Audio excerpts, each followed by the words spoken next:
Hello, everybody. It's me, Dark One here again with another raw episode of RWS Customs Volume 2.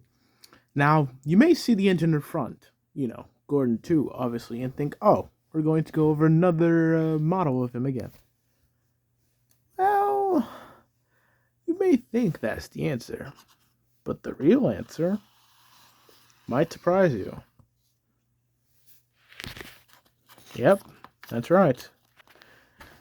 This is not another version of Gordon 2, but this is instead his predecessor.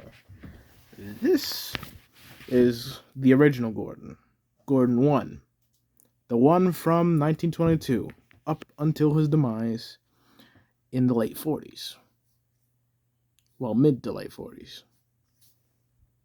Now, the first thing you'll notice, it follows the tradition of Gordon not having the same frames as the A1 class, but having the same frames as an O2 class number 491, with it going up, lying flat, and then going back down in that order.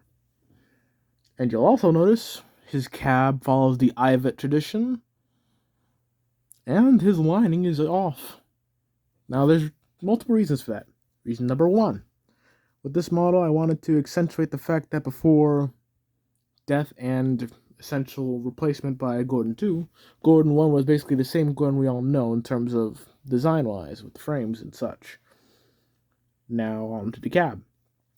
Due to basically the whole A0, early A1 prototype thing often taking place in 1922, I figured that Ivet's cab design would have ended up, as it was featured apparently in early A1 drawings, and in this model here, I decided to include it.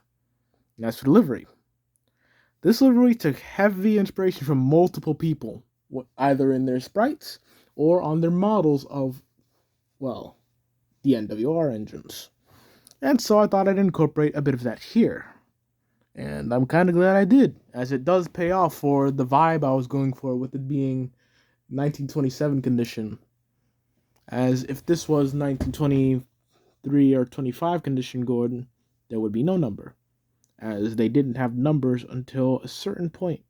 And honestly, that would look a bit weird. Anyway, let's give the ladder once over. As you can tell by the obvious face difference, got the normal bushy brow smug persona of the original Gordon. The boiler is typical A1 boiler, as you can tell by the dome, which indicates it is not rebuilt in any way, shape, or form. And that's the main way you can tell apart, one of the few ways you can tell apart the A1s from the A3s. The domes, as well as other aspects such as the superheaters, of which Gordon 1 has none. Also, no communicator, because that was an introduction after the war. The frames are not lined like Gordon 2, so that is another difference between the two. And the tender actually ended up becoming a bit thinner on this lad. Realistically, it wouldn't matter, as they'd be the exact same copy, But once again, the new Firebuck style takes precedence, and I am once again glad I made the decision to stop that monoblock, because keeping this as a split piece instead of a monoblock firebox that wraps over the boiler has paid off a lot. And I do not regret doing it, and I will keep doing it to the day I die, which I don't even want to think about that. Now then, with the once-over done, let me actually bring Gordon 2 back out from the background into the spotlight. And you can really see the differences in both ages and just personality. You've got the youthful, a lot more, I guess, friendly. Well, both are friendly technically, but more chipper attitude of Gordon 2 compared to the lot more controlled, stoic pleasantries that is Gordon 1. The cabs are obviously different, as Gordon 2 is pretty much a base A3, though if you read the updated version of the profiles for Gordon, that might change on the cab. I might have to renegade that, even if it means sacrificing the whole hyper-realism I've got here, just for that one detail. And then again, with the tenders, you can see It's a bit thinner, a bit skinnier.